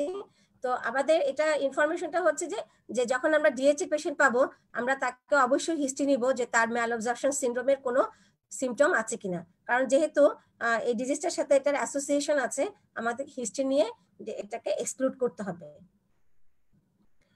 আচ্ছা, এখন সিলিয়াক ডিজিজ, আমরা আমাদের দেশে আগে সিলিয়াক ডিজিজের ম্যালঅ্যাবজর্পশন সিনড্রোম কম ছিল, কারণ আমরা গমের উপরে নির্ভরশীল ছিলাম না। কিন্তু বর্তমানে আমরা এখন ওয়েস্টার্ন ডায়েটে আমাদের চেঞ্জ হয়ে যাচ্ছে, আমরা গম এবং গম জাতীয় খাবার অনেক বেশি খাচ্ছি। তো সেজন্য আমাদের দেশে এটা ধীরে ধীরে সিলিয়াক স্প্রুটা বাড়ছে, যদিও আগে ছিল না। তবে বাংলাদেশে যেটা কমন বা ডেভেলপিং কান্ট্রিতে যেটা কমন সেটা হচ্ছে ট্রপিক্যাল স্প্রু। ট্রপিক্যাল স্প্রু বলতে যেটা বোঝায়, যেটা ট্রপিক্যাল কান্ট্রিতে যে স্প্রুটা হয় বা অ্যাবডোমেনাল ম্যালঅ্যাবজর্পশনটা হয় সেটাকে বলা হয় ট্রপিক্যাল। ট্রপিক্যাল কান্ট্রি বলতে তোমরা যেটা আমার মনে হয় সবাই জানে যে এটা হচ্ছে কি, যে বিষুব রেখা, যেটা ভূমধ্য রেখা থেকে 23.5 ডিগ্রি উত্তর এবং দক্ষিণে যদি আমরা একটা দাগ টানি, তাহলে আমরা উত্তরে যাব হচ্ছে ট্রপিক অফ ক্যান্সার আর দক্ষিণে হচ্ছে ট্রপিক অফ ক্যাপ্রিকর্ন। তো এই দুটো রেখার মাঝখানে যে দেশগুলো পড়ে সেগুলোই হচ্ছে ট্রপিক্যাল কান্ট্রি। তো এই ট্রপিক্যাল কান্ট্রির ক্লাইমেটের একটা বৈশিষ্ট্য হচ্ছে কি, যে এখানে মৌসুমী জলবায়ু প্রভাবটা খুব বেশি। এখানে অনেক বেশি ঠান্ডা বা অনেক বেশি গরম থাকে না, টেম্পারেট বলা হয়, যে সাধারণত 20 ডিগ্রি সেন্টিগ্রেডের নিচে টেম্পারেচার নামে না এখানে বর্ষা, শীত, গরম বিভিন্ন আবহাওয়া এখানে এসব অঞ্চলে বিরাজ করে। তো বাংলাদেশ হচ্ছে একটা ট্রপিক্যাল কান্ট্রি। এই ট্রপিক্যাল কান্ট্রিতে আরেকটা বৈশিষ্ট্য হচ্ছে কি যে ইনফেকশাস এজেন্ট গুলো এখানে খুব বেশি করে গ্রো করতে পারে। তো ট্রপিক্যাল কান্ট্রিতে যে ম্যালাবজেশন সিনড্রোমটা বেশি পাওয়া যায় সেখানে হচ্ছে সেটাকে বলা হচ্ছে ট্রপিক্যাল স্প্রু। তো আমাদের দেশে সিলিয়াক স্প্রুর চাইতে ট্রপিক্যাল স্প্রুটাই আমরা ক্লিনিক্যালি বেশি পেয়ে থাকি। তো এর কারণ হচ্ছে ইনফেকশন। যদিও খুব ভালোভাবে এটা আবিষ্কৃত হয়নি, তারপরেও ধারণা করা হয় যে ইকোলাই, হিমোফাইলাস এগুলো ইনফেকশন দিয়ে ট্রপিক্যাল স্প্রুটা বেশি হয়। কারণ দেখা গেছে কি যে অ্যান্টিবায়োটিক ট্রিটমেন্টের পরে এই ট্রপিক্যাল স্প্রুটা অনেক সময় ভালো হয়ে যায়। আর সিলিয়াক স্প্রু হচ্ছে কি এটা শুধুমাত্র জেনেটিক্যালি সাসেপ্টিবল হোস্টদের গ্লুটেন খেলেই এই সিলিয়াক স্প্রুটা ডেভেলপ করবে। ট্রপিক্যাল স্প্রুটা সাধারণত স্মল ইন্টেস্টাইনের যে কোনো লেভেলে আক্রান্ত করতে পারে, আর সিলিয়াক স্প্রুটা সাধারণত ডিউডেনামকে বেশি এফেক্ট করে। আচ্ছা, ট্রপিক্যাল স্প্রুটা অ্যান্টিবায়োটিক ট্রিটমেন্টে ভালো হয়, আর সিলিয়াক স্প্রুর কোনো ট্রিটমেন্ট নাই, শুধু গ্লুটেন ফ্রি ডায়েট তাকে সারা জীবন নিতে হবে। ট্রপিক্যাল স্প্রুতে কোনো ম্যালিগনেন্সি রিস্ক থাকে না। সিলিয়াক স্প্রুতে কি হয় যে যেহেতু এখানে অনেক বেশি টি সেলের অ্যাক্টিভেশন হয়, তো পরবর্তীতে এন্টেরোপ্যাথি অ্যাসোসিয়েটেড টি সেল লিম্ফোমা এখান থেকে ডেভেলপ করার একটা সম্ভাবনা থাকে। তো এখন আসি এই যে ট্রপিক্যাল স্প্রু বা সিলিয়াক স্প্রু এটা ডায়াগনোসিস করার জন্য আমাদের কি কি টেস্ট করতে হবে। সেটা হচ্ছে coeliac disease specific antibody test করতে পারি আমরা, যেহেতু আমরা বলেছি অ্যান্টিগ্লিয়াডিন অ্যান্টিবডি তৈরি হয় এবং সেটা মিউকোজাল ইনজুরি করে, সো আমরা ওই অ্যান্টিবডিগুলো সিরামে ডিটেক্ট করতে পারি। তারপরে আমরা ডিউডেনাল বায়োপসি করে আমরা হিস্টোলজিক্যাল অ্যানালাইসিস করতে পারি এবং HLA-DQ2 এবং HLA-DQ8 এই দুটা জিনের উপস্থিতি আছে কিনা সেটা আমরা টেস্ট করতে পারি। কি কি অ্যান্টিবডি আমরা দেখি? প্রথমে আমরা দেখি অ্যান্টি টিস্যু ট্রান্সগ্লুটামিনেজ এনজাইম, এই অ্যান্টিবডিটা দেখতে পারি। অ্যান্টি ইএমএ অর্থাৎ এন্ডোমাইসিয়াল অ্যান্টিবডি এবং অ্যান্টি ডিজিপি ডিঅ্যামাইডেটেড গ্লিয়াডিন পেপটাইডস। আমরা যদি এই অ্যান্টিবডিগুলোর উপস্থিতি পাই সিরামে, তাহলে আমরা কনফার্ম করতে পারবো যে এটা সিলিয়াক ডিজিজের পেশেন্ট। আচ্ছা, আমরা যখন ডিউডেনাল বায়োপসি যদি করি, এখানে আমরা নর্মাল ডিউডেনাল ভিলাইগুলো দেখতে পাচ্ছি যে লিফ লাইক স্ট্যাবি ভিলাই।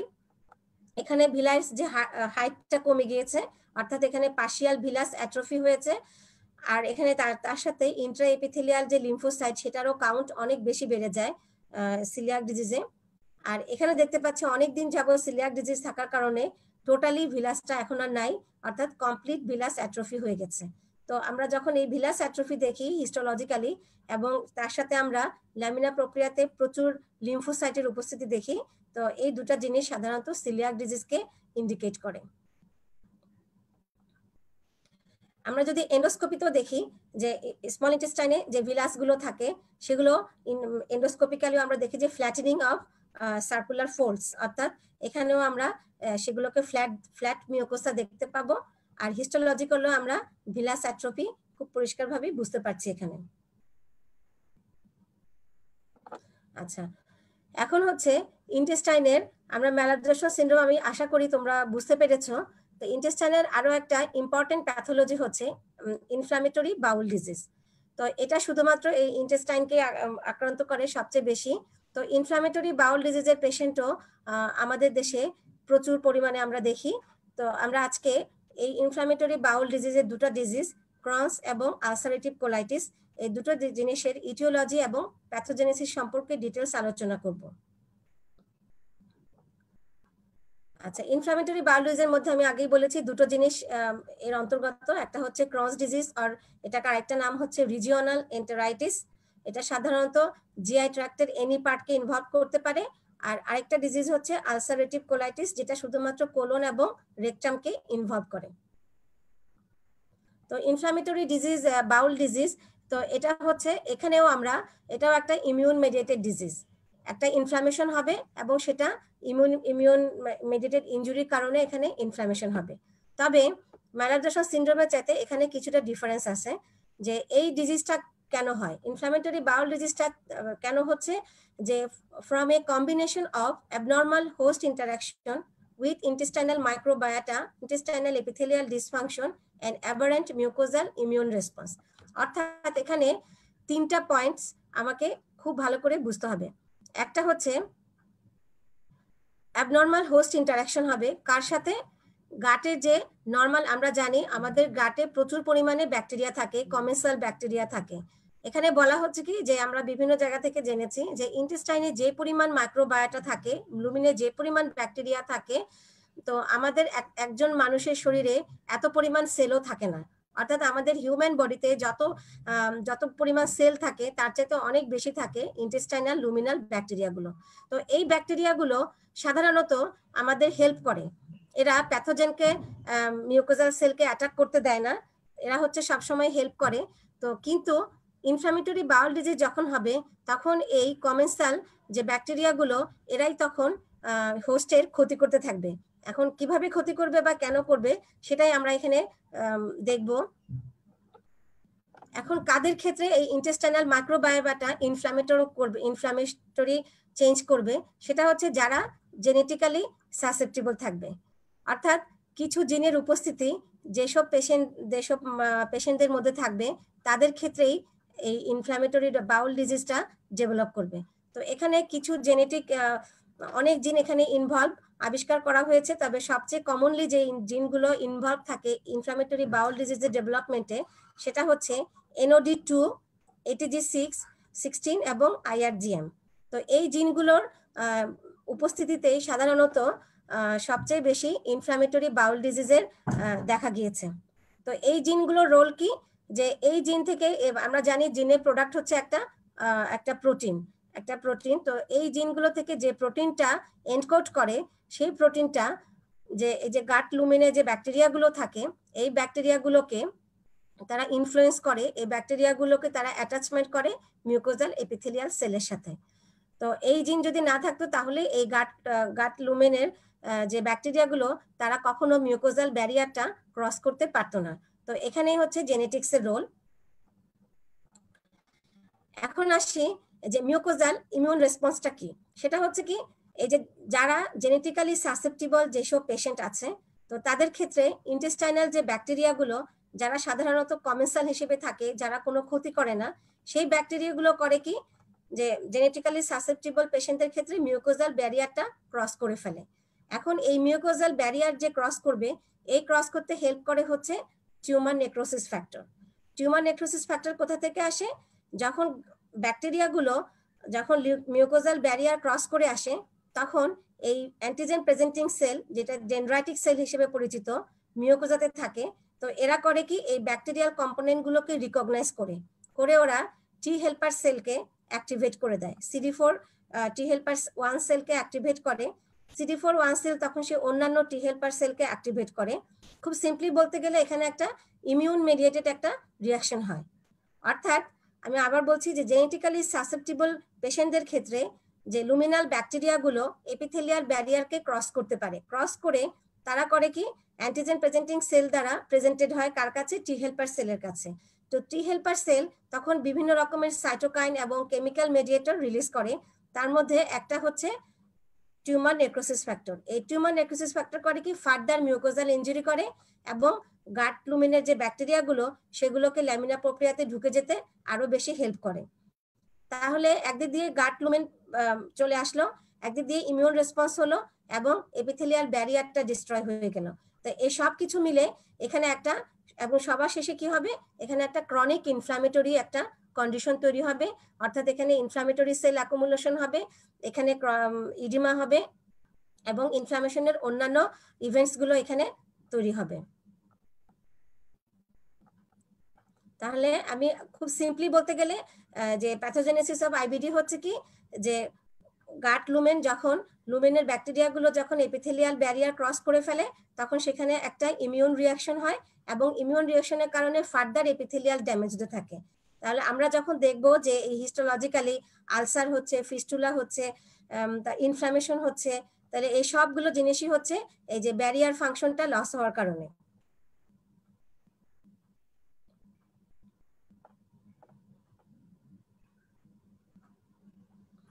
আচ্ছা, এখানে আমরা আরেকটু শর্ট করে প্যাথোজেনেসিসটা বোঝানো হয়েছে। সেটা হচ্ছে কিছু জেনেটিক ফ্যাক্টর এবং কিছু এনভায়রনমেন্টাল ফ্যাক্টর। এখানে এনভায়রনমেন্টাল ফ্যাক্টরও কিছু ইনক্লুডেড থাকে, যেমন ইনফেকশাস এজেন্টস, তারপরে স্ট্রেস, NSAID, স্মোকিং, তো যখন এইসব এনভায়রনমেন্টাল ফ্যাক্টরগুলো কোনো জেনেটিক্যালি সাসেপ্টিবল হোস্টে থাকে, তখন ইনিশিয়েটিং ট্রিগার হচ্ছে কি যে লুমিনের যে ব্যাকটেরিয়াগুলো এরা ব্যারিয়ার ইন্টেস্টাইনাল যে এপিথেলিয়াল সেল ওই ব্যারিয়ারটাকে ক্রস করে তারা ল্যামিনা প্রক্রিয়াতে চলে আসে। এখানে আসার পরে এখানে আমরা জানি কিছু ইমিউন সেল থাকে, এই ইমিউন সেলগুলো অ্যাক্টিভেটেড হবে এবং ইনফ্ল্যামেটরি মেডিয়েটর রিলিজ করবে, এবং আলটিমেটলি এই ইনফ্ল্যামেটরি মেডিয়েটরগুলোর কারণে এখানে একটা ক্রনিক ইনফ্ল্যামেশন হবে, যেটা কিনা আমরা পরবর্তীতে দেখব যে এই ইন্টেস্টাইনাল ওয়ালে ফাইব্রোসিস, স্টেনোসিস, অ্যাবসেস, ফিস্টুলা, এমনকি ক্যান্সার পর্যন্ত এখানে ডেভেলপ করেছে। সো আমাকে এখানে 4টা শর্ত মানতে হবে ইনফ্ল্যামেটরি বাউল ডিজিজ হতে হলে। একটা হচ্ছে জেনেটিক্যাল সাসেপ্টিবিলিটি থাকতে হবে, একটা হচ্ছে এনভায়রনমেন্টাল ফ্যাক্টর থাকতে হবে, লুমিনগুলো যারা নর্মাল ফাংশনে কমেন্সাল হিসেবে থাকে তারা হোস্টাইল হবে এবং তারা ব্যারিয়ার ক্রস করে তারা ইমিউন সেলকে অ্যাক্টিভেটেড হবে। অর্থাৎ ইনফ্লামেশনের যে কারণগুলো আমরা জানি, ইনফেকশাস এজেন্টস, ইমিউনোলজিক এজেন্টস, এই প্রত্যেকটা দুটো জিনিসই এখানে ইনফ্লামেশন করতে হেল্প করবে। তো এই প্যাথোজেনেসিসটা হতে সাধারণত অনেকগুলা ফেজে হয়। যেমন ফেজ 1-এ হচ্ছে কি যে প্রি ডিজিজ স্টেজে প্রথমে শুধু ইনিশিয়েশন হয়, অর্থাৎ এপিথেলিয়াল ইনজুরি হতে থাকে। ফেজ 2-তে হচ্ছে কি যে ইন্টেস্টাইনে ওয়ালে ইনফ্ল্যামেশন হবে। ফেজ 3-তে হচ্ছে কি যে অ্যাকিউট ইনফ্ল্যামেশনের পরে বা ইমিউন অ্যাক্টিভেশনের পরে ক্রনিক ইনফ্ল্যামেশন হবে, এবং ফেজ 4-এ গিয়ে টিস্যু ডিস্ট্রাকশন হবে। তো আমরা যদি এই স্টেজগুলোতে যত আর্লি আমরা একটা পেশেন্টকে ডায়াগনোসিস করতে পারবো তত এবং ম্যানেজ করতে পারবো, তত আর্লি পেশেন্টটাকে আমরা গ্রিভিয়াস কমপ্লিকেশন থেকে বা সিরিয়াস কমপ্লিকেশন থেকে প্রিভেন্ট করতে পারবো। আচ্ছা, এখন আসি যে এই যে ইনফ্ল্যামেটরি বাউল ডিজিজের মধ্যে দুটো ডিজিজ, একটা হচ্ছে ক্রন ডিজিজ এবং আরেকটা হচ্ছে আলসারেটিভ কোলাইটিস। আমরা আলাদা আলাদা করে একটু জানবো। তো আমরা মেইন প্যাথোজেনেসিসটা জেনে ফেলছি যে ইন্টেস্টাইনাল ওয়ালে মিউকোজাল ডিস্ট্রাকশন হবে। মিউকোজাল ডিস্ট্রাকশন হওয়ার পরে এখানে ইমিউন সেল অ্যাক্টিভেশন হবে এবং এখানে একটা ইনফ্ল্যামেশন হবে। সো এখানে যা চেঞ্জগুলো আমরা দেখতে পাবো গ্রস খালি চোখে এবং মাইক্রোস্কোপে, সেগুলো সবগুলোই হচ্ছে একটা ক্রনিক ইনফ্ল্যামেশনের একটা রেজাল্ট। তাহলে আমরা যদি ইন্টেস্টাইনকে খালি চোখে দেখি তাহলে আমরা দেখব যে mucosa shows skip lesion. Skip lesion মানে কি যে আমরা জানি যদি আমরা স্মল ইন্টেস্টাইন বলি তাহলে স্মল ইন্টেস্টাইন 6 থেকে 7 মিটার লম্বা একটা অর্গান। তো এই অর্গানে পুরোটা ইনভলভ হবে না, এখানে জায়গায় জায়গায় নর্মাল স্পেস থেকে থেকে কিছু লিশন থাকবে, তারপরে নর্মাল মিউকোসা থাকবে, তারপরে আরেকটা লিশন হবে, সেজন্য এটাকে বলা হচ্ছে স্কিপ লিশন। এখন এই স্কিপ লিশনগুলো কেমন থাকবে? পিন পয়েন্ট আলসারেটেড অথবা একটা শ্যালো আলসার বলা হয় এটাকে, অ্যাপথাস আলসার থাকবে এবং সেটা ফাঁকে ফাঁকে থাকবে, এর ফাঁকে ফাঁকে নর্মাল মিউকোজাটা থাকবে। তো যেহেতু আলসারেটেড এরিয়াটা ডিপ্রেসড হয়ে যাবে এবং নর্মাল মিউকোজাটা উঁচু থাকবে, তো সেজন্য এটাকে বলা হচ্ছে কোবলিস্টন অ্যাপিয়ারেন্স।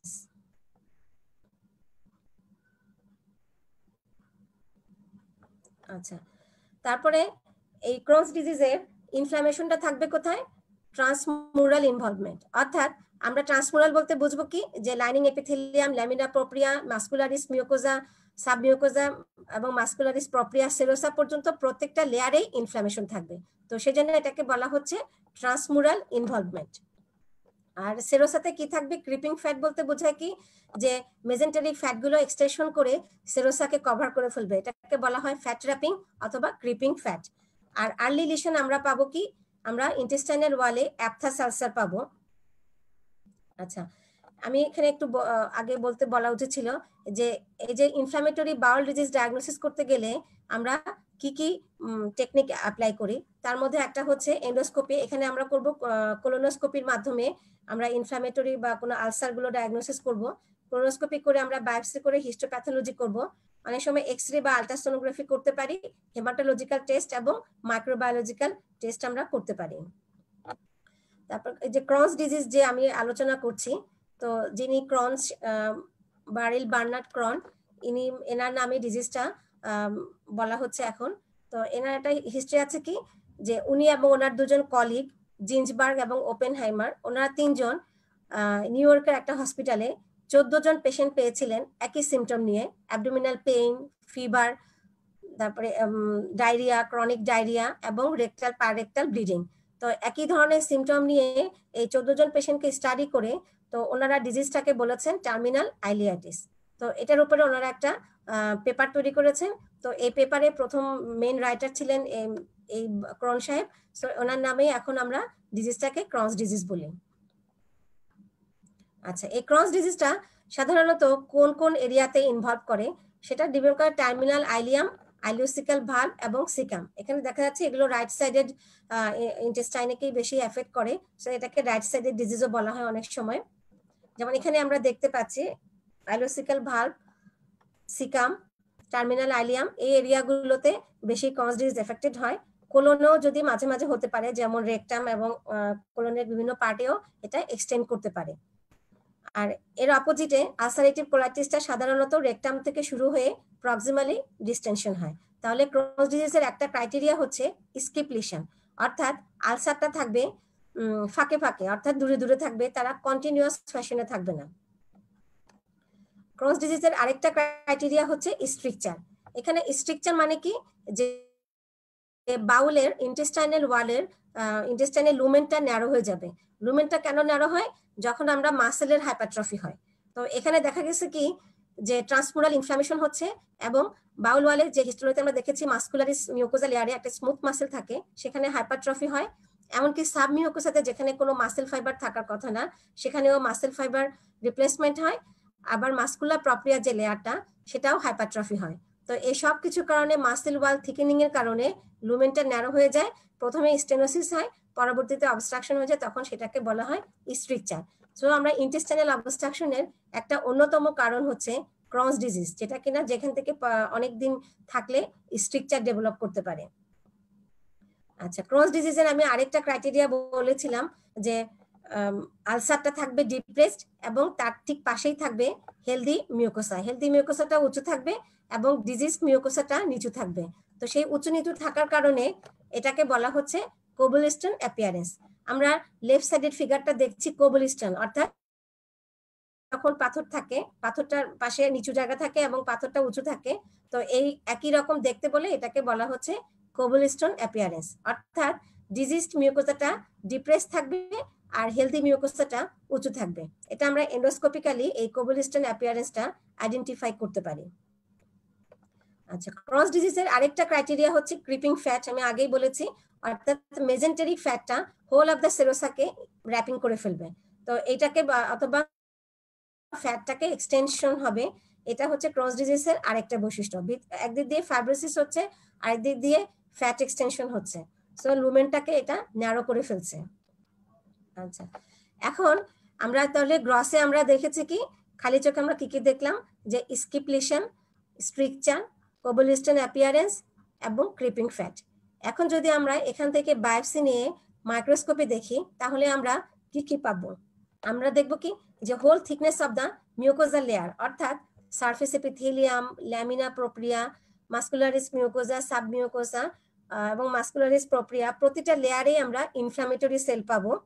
এবং ল্যামিনা প্রক্রিয়াতে যে ক্রিপ্ট গুলো থাকে, সেই ক্রিপ্ট গুলোর ভিতরে দেখা যাচ্ছে এখানে ইনফ্লামেটরি সেল অ্যাকুমুলেশন। এটাকে বলা হয় ক্রিপ্ট অ্যাবসেস অথবা ক্রিপ্টাইটিস বলা হয়। ক্রিপ্টাইটিস, ক্রিপ্ট অ্যাবসেস এবং মিউকোজাতে আমরা পাবো আলসারেশন। এখানে আলসারটার একটা প্রপার্টিজ হচ্ছে কি, যে আলসারটা নাইফ লাইক, ছুরির মতো হবে, অর্থাৎ নিচের দিকে ডিপ হবে, যেটাকে আমরা বলি নাইফ লাইক আলসার। তো একটা সময় এই আলসার থেকে যখন ইন্টেস্টাইনাল মিউকোজাল ওয়ালটা ফেটে যাবে, সেটাকে আমরা বলি ফিশার। এবং ফিশার যখন অনেকদিন থাকবে, তখন এই ফিশারের থেকে আস্তে ধীরে আস্তে আস্তে বাউলের অন্যান্য অংশের সাথে অথবা লার্জ বাউলের সাথে কোনো একটা অংশের সাথে একটা অ্যাবনর্মাল ট্র্যাক ডেভেলপ করবে, যেটাকে বলা হয় ফিস্টুলা। তাহলে অর্থাৎ আলসার, ফিশার এবং ফিস্টুলা, এগুলা হচ্ছে ক্রনস ডিজিজের একটা ইউনিক ফিচার। আরেকটা ইম্পর্টেন্ট সাইন হচ্ছে গ্রানুলোমা ফর্মেশন। যেহেতু আমরা প্যাথোজেনেসিসে বলেছি যে এখানে ইমিউন সেল অ্যাক্টিভেশন হবে, অর্থাৎ ইমিউন সেল বলতে আমরা লিম্ফোসাইটের অ্যাক্টিভেশন হবে। তো অনেক বেশি লিম্ফোসাইট অ্যাক্টিভেশন হয়ে একটা কালেকশন হবে এবং তার সাথে এপিথেলয়েড সেলের কালেকশন হবে, তো যেটাকে আমরা বলি গ্রানুলোমা। এবং এখানে কোনো রকম কোনো কেজিয়েশন থাকবে না। তাহলে আমাদের বলতে হবে কি, নন কেজিয়েটিং গ্রানুলোমা থাকবে যে কোনো লেয়ারে, সেটা মিউকোজা লেয়ারেও হতে পারে, সাব মিউকোজা লেয়ারেও হতে পারে। আচ্ছা, ক্লিনিক্যালি ক্রনস ডিজিজের পেশেন্টের কিভাবে ম্যানিফেস্টেশন হবে, সেটা হচ্ছে যে পেশেন্ট অনেকদিন যাবত হিস্ট্রি দিবে intermittent attack of mild diarrhoea. আচ্ছা, এখানে অ্যাকিউট কেসে কিছু সিমটম থাকবে, যেমন যেহেতু আমরা বলেছি ক্রনস ডিজিজটা হচ্ছে একটা রাইট সাইডের ডিজিজ, অর্থাৎ টার্মিনাল আইলিয়াম, আইলিওসিক্যাল ভালভ এবং সিকামকে বেশি করে, সো রাইট সাইডের অ্যাবডোমিনাল পেইন হবে। এটা ক্লিনিক্যালি মনে হতে পারে যে অ্যাকিউট অ্যাপেন্ডিসাইটিস। আর পেশেন্টের যেহেতু এখানে ম্যালঅ্যাবজর্পশন হবে এই ক্রনস ডিজিজের কারণে, পেশেন্টের ক্রনিক ইল হেলথ থাকবে। তারপরে recurrent attack of abdominal pain and diarrhoea. তো এই ইনফ্ল্যামেটরি বাউল ডিজিজগুলো বিশেষত্বই এরকম যে এরা কন্টিনিউয়াস থাকে না, এরা সবসময় রিল্যাপস এবং রিমিশন হয়, অর্থাৎ কখনো সিমটম বাড়ে, কখনো সিমটম রিলিভ করে যায়।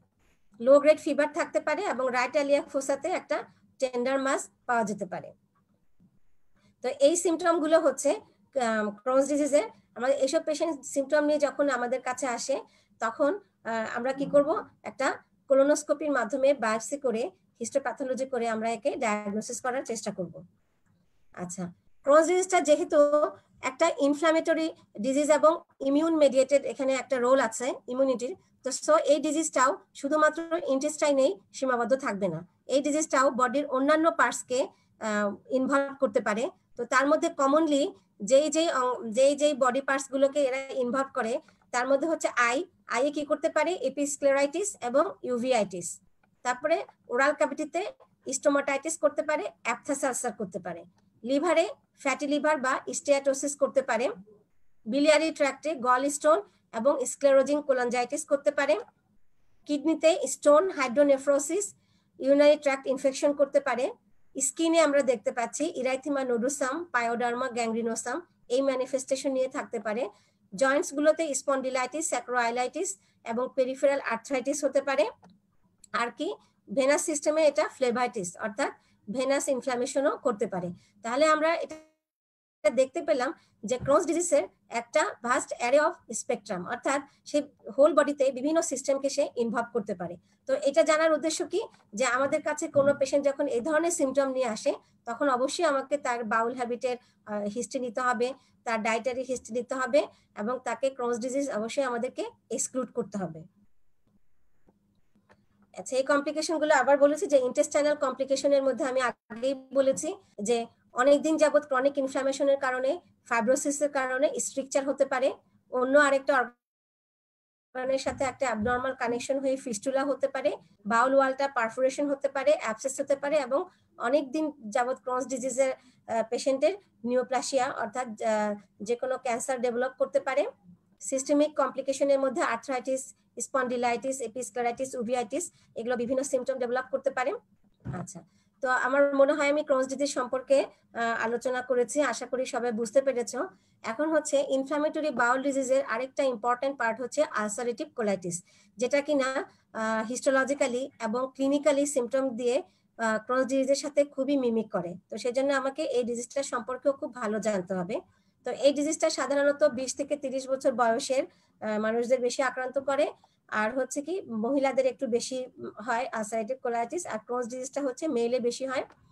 তো এটার সাইন সিমটম হচ্ছে কি, যেখানে অনেক দিন যাবত পেশেন্টের সিমটম গুলো থাকে, আর ইনভলভ করে হচ্ছে লেফট সাইডেড কোলন, বিশেষ করে রেকটাম, সিগময়েড কোলন, এগুলোকে বেশি আক্রান্ত করে। তো এখানে আমরা দেখতেই পাচ্ছি যে আলসারেটিভ কোলাইটিস হচ্ছে লেফট সাইডের ডিজিজ, অর্থাৎ রেকটাম থেকে শুরু হয়ে এটা প্রক্সিমালি এক্সটেনশন হয়। তো সাধারণত রেকটামে যখন থাকে তখন আমরা বলি আলসারেটিভ প্রোক্টাইটিস। তো এখানে গ্রস মরফোলজি যদি আমরা বলি, তাহলে দেখবো কি ক্রনস ডিজিজে আমরা পেয়েছিলাম যে এখানে একটা বড় ইন্টেস্টাইনাল অনেক বড় একটা পার্ট হেমিকোলেক্টমি করে ডিসেক্ট করা হয়েছে। তো পুরো পার্টটাই আমরা দেখতে পাচ্ছি রেড এবং ওয়েট, মানে ভেজা এবং গ্লেয়ারিং, চকচক করছে, অর্থাৎ এখানে ইন্টেস্টাইনটা পুরোপুরি হেমোরেজিক এবং রেড দেখা যাচ্ছে।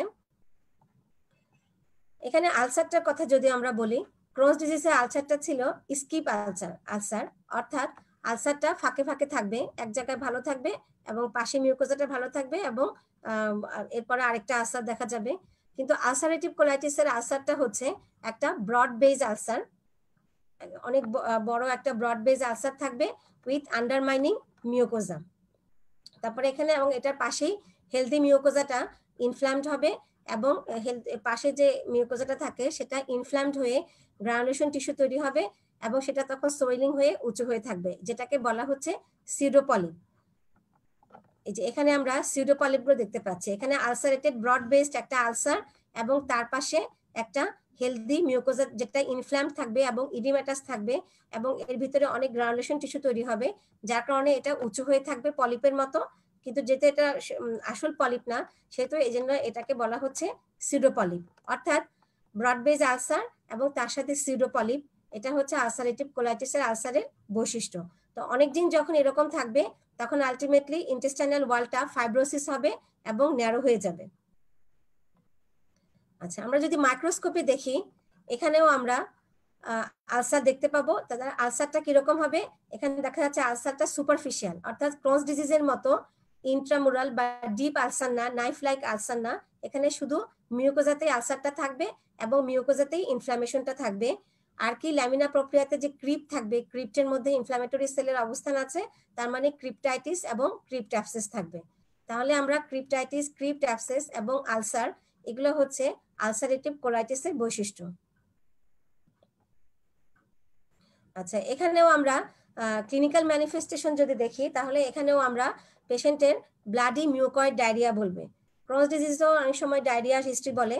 তো এখানে হচ্ছে কি যে কিছুদিন যাবত ডায়রিয়া থাকবে, আবার পেশেন্ট হিস্ট্রি দিবে যে কিছুদিন পরপর তার ডায়রিয়াটা ভালো হয়ে যায়, আবার পরবর্তীতে আসে এবং অনেক সময় তার এই ডায়রিয়ার সাথে ব্লাডও আসে। তো এই ধরনের এবং অ্যাবডোমিনাল পেইন, ফিভার, এই ধরনের সিমটমগুলোর সাথে থাকবে।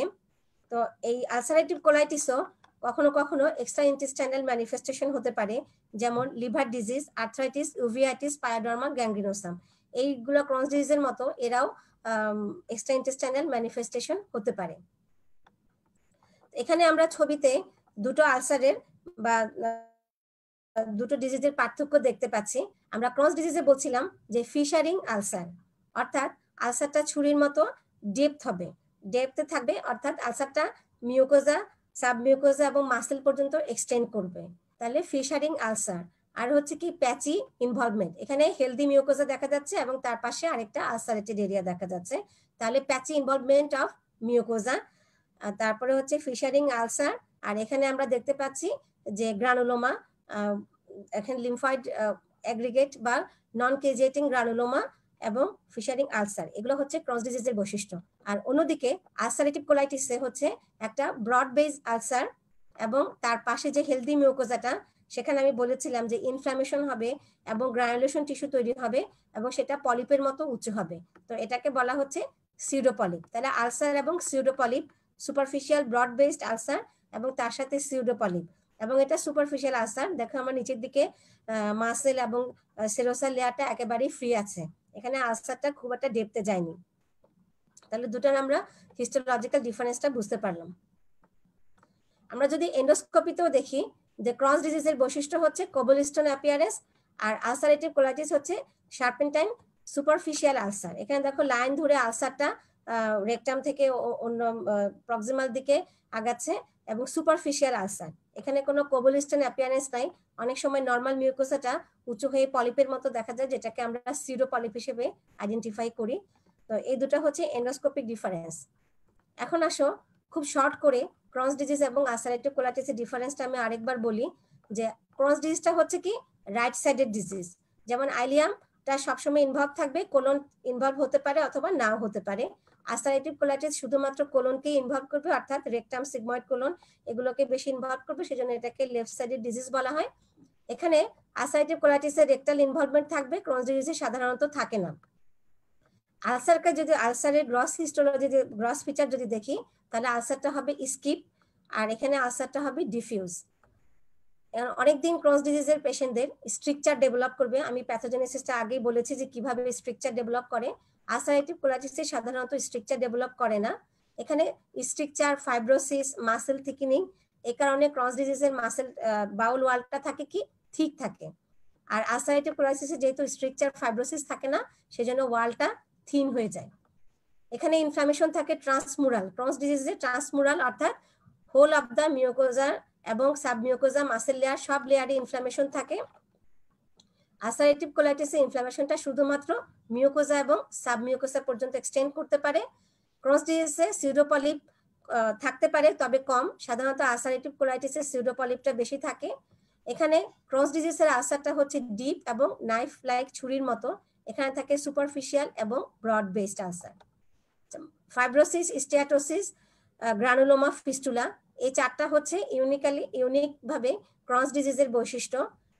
পক্ষান্তরে আলসারেটিভ কোলাইটিসে গ্রানুলোমা, ফাইব্রোসিস, সেরোসাইটিস এগুলো থাকে না।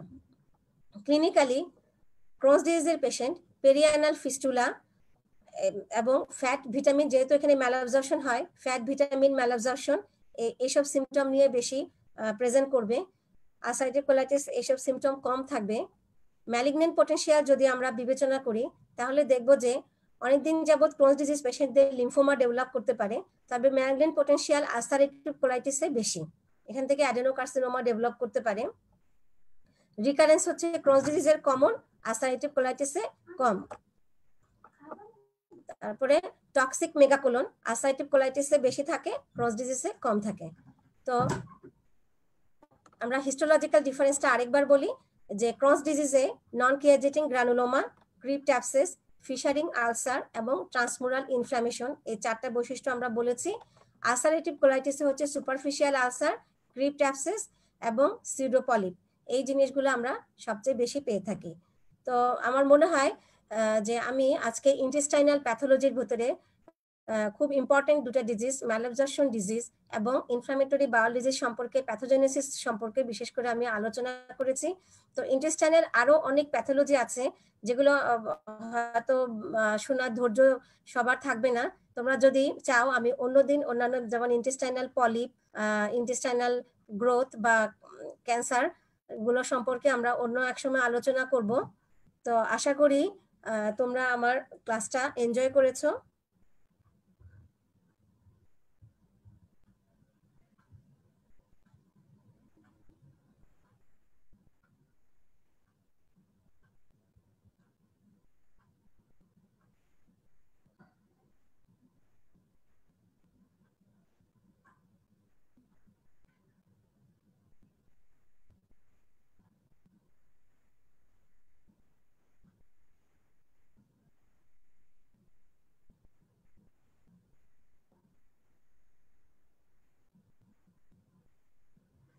তো আজকে আমি এখানেই শেষ করছি।